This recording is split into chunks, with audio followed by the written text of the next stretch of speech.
আসসালামু আলাইকুম এভরিওয়ান, আপনারা সবাই কেমন আছেন? আশা করছি আপনারা সবাই অনেক ভালো আছেন। আল্লাহর রহমতে আমি আমার পরিবারকে নিয়ে অনেক ভালো আছি।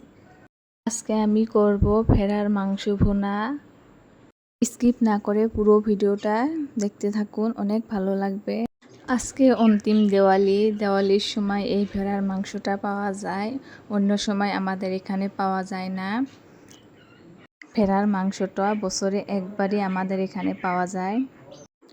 মাংসটাকে ছোট ছোট করে কেটে নিয়ে ভালো করে ধুয়ে ঝকঝকা করে নিলাম। দেখুন বন্ধুরা, এবার একটা কড়াইয়ে পর্যাপ্ত পরিমাণে পানি দিয়ে গ্যাসের চুলায় বসিয়ে দিলাম একটু পরিমাণে সিদ্ধ হওয়ার জন্য। বেশি সিদ্ধ করব না, 10% সিদ্ধ করব। আপনারা এই কাজটি ফুল গরম পানিতে মাংসগুলোকে ভিজে রেখেও করতে পারেন। আমি ডাইরেক্ট চুলাতে দিয়ে দিচ্ছি, একটু পরিমাণে সিদ্ধও হবে আর মাংসের ভিতরে যে একটা এক্সট্রা স্মেল থাকে, এই স্মেলটা আর আসবে না। আমি ভালোভাবে নাড়াচাড়া করে নিচ্ছি। দেখুন বন্ধুরা, পানিটা অনেকটা নোংরা হয়েছে। এভাবে হালকা একটু সিদ্ধ করে নিলে মাংসের স্বাদটা দুগুণ বেড়ে যায়। কথা বলতে বলতে পানিটা অনেকটা ফুটে গেছে। এই সময় আমি গ্যাসের আঁচটা অফ করে দিব, কড়াইটা নামিয়ে নিব, ভালোভাবে চকচকা করে ধুয়ে নিব। এখানে আমি 3টা মিডিয়াম সাইজের পেঁয়াজ কুচি নিয়েছি আদা কুচি, কাঁচা লঙ্কা 2টা, মিডিয়াম সাইজের রসুন, এগুলোকে গ্রেন্ড করে নিব। আদা রসুন কাঁচা লঙ্কা একসাথে গ্রেন্ড করে নিব। আদা রসুন একসাথে মিক্সার গ্রাইন্ডারে দিয়ে একটু পরিমাণে পানি দিয়ে ভালোভাবে গ্রেন্ড করে নিলাম। দেখুন বন্ধুরা, অন্যদিকে আমি ভেড়ার মাংসটা ধুয়ে ঝকঝকা করে নিয়েছি। দিয়ে দিলাম স্বাদমতো লবণ, 2 চা চামচ লবণ দিয়ে দিয়েছি, 1 চা চামচ হলুদ গুঁড়ো দিয়ে দিয়েছি, 1/2 চা চামচ ধনে গুঁড়ো দিয়ে দিলাম, 1/2 চা চামচ জিরে গুঁড়ো দিয়ে দিলাম, 1/2 চা চামচ গরম মশলা দিয়ে দিলাম।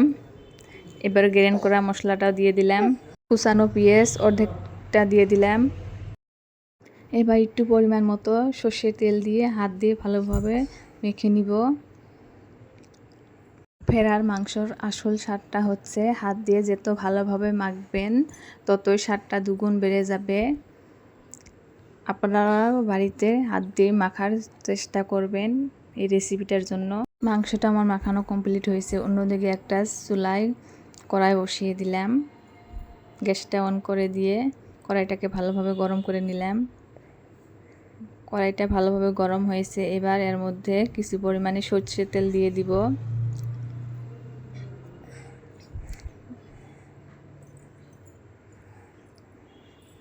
তেলটাকে ভালোভাবে গরম করে নিয়ে কুচানো পেঁয়াজ দিয়ে দিলাম, 2টো তেজপাতা ছিঁড়ে দিয়ে দিব। এবার 1/2 চা চামচ গোটা জিরে দিয়ে দিব। গোটা জিরে দিয়ে ফোড়নটাকে ভালোভাবে নাড়াচাড়া করে কষিয়ে নিব।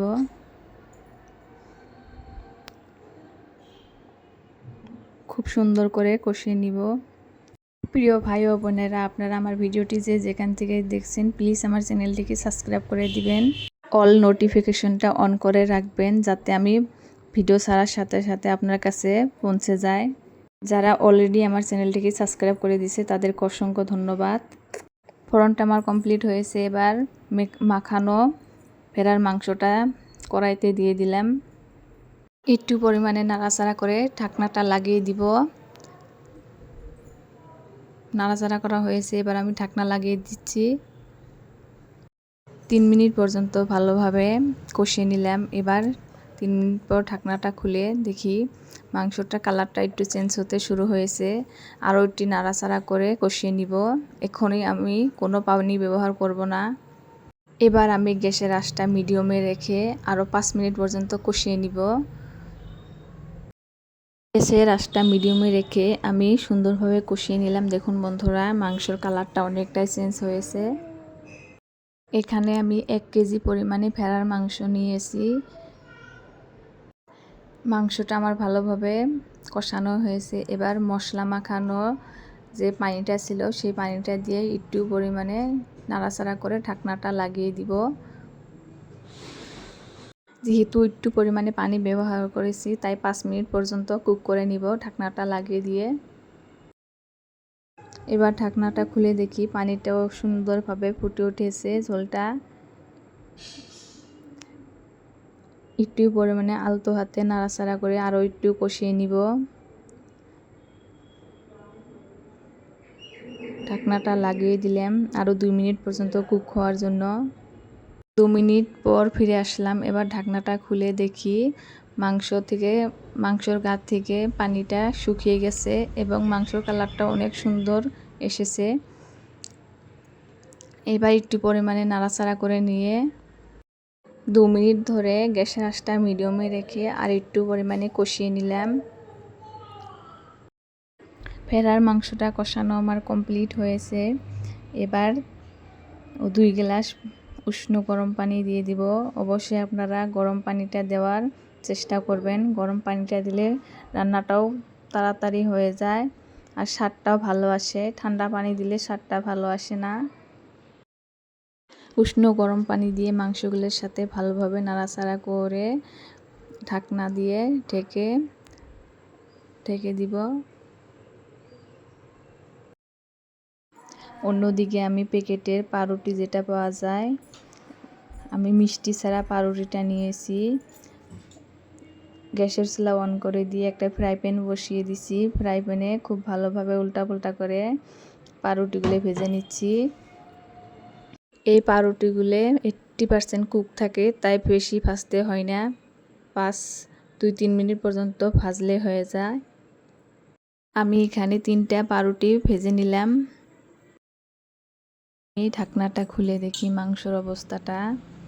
মাংসর অনেকটাই পানিটা কমে গেছে।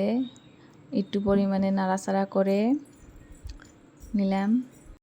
একটু পরিমাণে নাড়াচাড়া করে আর একটু কুক করে নিব, যেহেতু আমি মাংসটা মাখো মাখো ঝোল রাখবো।